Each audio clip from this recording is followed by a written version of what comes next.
ఇక్కడ క్వశ్చన్ చూడు ఇక్కడ if alpha comma beta are the two roots of the quadratic equation ax square plus bx plus c is equal to 0, then find the value of alpha power 4 into beta power 7 plus alpha power 7 into beta power 4 expressed in terms of a comma b comma c. అంటే quadratic equation ఇచ్చాడు, దానికి alpha comma beta రెండు roots ఇచ్చాడు. ఓకేనా, quadratic equation alpha comma beta రెండు roots ఇచ్చాడు. Next values ఏం కనుక్కుంటున్నాడు, only values కనుక్కోవాలి, ఊజ్ రూట్స్ కాదు, ఇది రెండు కాదు, ఇది సపరేట్ కాదు, సపరేట్ ప్లస్ కాబట్టి ఒకటే టర్మ్ అనమాట, ఇది ఒకటే టర్మ్. రెండు టర్మ్స్ ఇస్తే ఎక్స్ స్క్వేర్ మైనస్ అలా రాయండి, ఈక్వేషన్ కాదు రాయాల్సింది, ఇది ఓన్లీ వాల్యూ కనుక్కోవాలన్నమాట, సింప్లిఫికేషన్ చేయాలి. Okay right. ఇక్కడ మనకి ఇచ్చిన అంశం ఏంటి, ఇక్కడ given quadratic equation is QE అంటే quadratic equation is ఎంతది ax square plus bx plus c is equal to 0. given quadratic equation is ax square plus bx plus c is equal to 0. దీనికి roots ఏంటన్నా alpha comma beta కదా, alpha comma beta are the two roots of the equation అనుకుందాం. The equation 1 alpha comma బీటాలు ఈ యొక్క quadratic ఈక్వేషన్కి రెండు roots ఆడు. ఎప్పుడైనా ఆల్ఫా కామా బీటాలు ఈ ఈక్వేషన్కి రూట్స్ అంటే ఏం రాసుకోవచ్చు, alpha plus beta is equal minus b by a రాసుకోవచ్చా, ఫార్ములా ఇది. నెక్స్ట్ ఆల్ఫా ఇంటూ బీటా ఏ రాసుకోవచ్చు, మనం సి బై ఏ రాసుకోవచ్చు కదా, ఇది అన్నిటికీ ఇదే కామన్గా x square plus bx plus c is equal 0. Alpha comma beta two roots అయితే alpha plus beta is equal minus b by a, alpha into beta is equal c by a. ఓకేనా. Next కనుక్కోవాల్సిన value ఎంత, find the value alpha power 4 beta power 7 plus alpha power 7 beta power 4 value కనుక్కోవాలి, అంతేనా, దీని value కనుక్కోవాల్సింది. Okay, దీన్ని ఏం చేస్తే ఇప్పుడు ఆల్ఫా పవర్ 4లో ఆల్ఫా కామా బీటాలో ఆల్ఫా పవర్ 4 స్మాలెస్ట్ ఉంది, ఆల్ఫా పవర్ మ్యాక్సిమం ఉంది, బీటా పవర్ 7 ఉంది, బీటా పవర్ 4 ఉంది. అందువల్ల ఆల్ఫాలో ఏది కామన్ తీసుకోవచ్చు, స్మాలెస్ట్ వాల్యూని కామన్ తీసుకోవచ్చు కదా, హైయెస్ట్ వాల్యూని కామన్ తీయలేము ఇక్కడ. ఓకేనా, ఆల్ఫా పవర్ 4ని ఇక్కడ కామన్ తీస్తున్నాం, ఎందుకంటే దీంట్లో కూడా పోతుంది కదా. నెక్స్ట్ బీటా పవర్ 7 బీటా పవర్ 4లో ఎంత స్మాలెస్ట్ పవర్, బీటా పవర్ 4 కదా, రెండు కామన్ తీసుకోవచ్చుగా. ఇది దీంట్లో ఉంది, దీంట్లో ఉంది. ఓకేనా, ఆల్ఫా పవర్ 4 అంటే బీటా పవర్ 4 ఎంత, ఆల్ఫా పవర్ 4 బీటా పవర్ 4, మీ రిమైనింగ్ బీటా క్యూబ్ ఉంటుంది కదా, అంతేనా. నెక్స్ట్ ఆల్ఫా పవర్ 7లో బీటా పవర్ 7లో ఆల్ఫా పవర్ 4 అంటే 3 ఉంటుంది ఇక్కడ, బీటా పవర్ కామన్ వచ్చేస్తుంది కాబట్టి ఆల్ఫా క్యూబ్ ఉంటుంది ఇక్కడ, కామన్ అయితే వస్తుందా నీకు. ఓకేనా, ఇక్కడ కింద నుంచి రాయాలి, లేకపోతే కింద నుంచి ఇక్కడ చూడండి, ఈ వాల్యూ కనుక్కోవాలి కదా. ఈజ్ ఈక్వల్ టు నేను ఏది తీస్తున్నాను కామన్, ఇది ఆల్ఫా పవర్ 4 కామన్ తీస్తున్నాను, బీటా పవర్ 4 కామన్ తీస్తున్నాను. చూడు ఇక్కడ ఆల్ఫా పవర్ 4 క్యాన్సిల్ అయిపోయింది కదా, అంటే కామన్ వచ్చేస్తుంది కదా.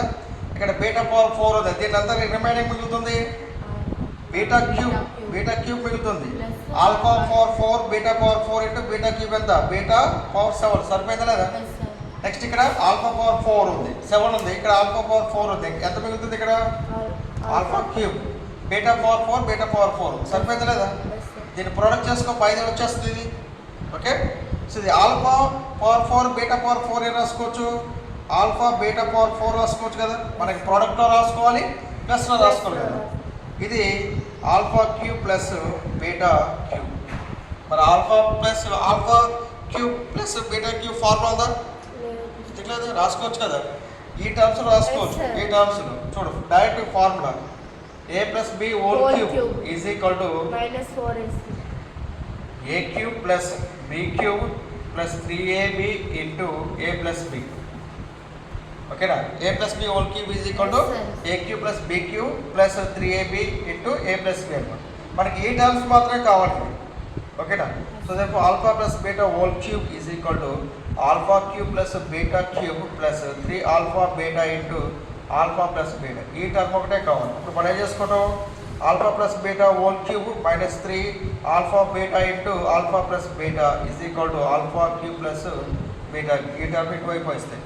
దీన్ని ఇలా రాసుకోవచ్చు, దీన్ని ఇప్పుడు ఇది alpha beta whole power 4 into ఎంత రాసుకోవచ్చు, alpha plus beta whole cube minus 3 into alpha beta alpha plus beta రాసుకోవచ్చు అంతేనా. Alpha cube plus beta cube నేను రాసుకోవచ్చు. ఆల్ఫా ప్లస్ బీటా క్యూబ్ ఇది ఫార్ములా. మనకి ఈ టర్మ్ ఒకటే కావాలి. Alpha cube plus beta cube ఒకటే టర్మ్ మనకి ఉంచేసాను దీన్ని. ఇది ఇటువైపు పంపించాను. Alpha plus beta whole cube minus 3 alpha plus బీటాలు. అన్ని టర్మ్స్ ఆఫ్ ఆల్ఫా ప్లస్ బీటాలు వచ్చింది, ఆల్ఫా బీటాలు వచ్చింది, ఆల్ఫా ప్లస్ బీటాలు వచ్చింది కదా, సరిపోదు కదా. ఇప్పుడు వాల్యూ సబ్స్టిట్యూట్ చేద్దాం. ఆల్ఫా బీటా ఎంత c/a హోల్ పవర్ 4 కదా. ఆల్ఫా ప్లస్ బీటా ఎంత minus b/a whole cube minus 3 into alpha beta ఎంత c/a into alpha plus beta ఎంత minus b/a. Okay. c/a whole power 4 ఎంత c/4/a power 4 into minus b/a whole power cube ఎంత, ఇక్కడ minus ఉంది కాబట్టి minus b cube a cube minus into minus ఎంత plus 3bc/a into ఎంత a square. ఓకేనా. ఇలా వచ్చినా సరిపోతుంది. ఇంకా దీన్ని సింప్లికేషన్ చేయాలంటే మనం సింప్లికేషన్ చేసుకోవచ్చు దీన్ని. ఓకే. ఎంత ఇది is equal to c/4/a power 4. దీన్ని a క్యూబ్ ఎల్సిఎం కడుగు. a క్యూబ్ క్యాన్సిల్ అయిపోతే 1 ఉంటుంది కదా. 1 into minus b cube plus a square a క్యూబ్లో a times పోతుంది అంటే ఇక్కడ ఏతో ప్రోడక్ట్ చేసి సరిపోదు కదా, abc. ఓకే. ఇది ఎంత ఇది a పవర్ 7 ఈ లోనకి పంపించేది. ఓకేనా.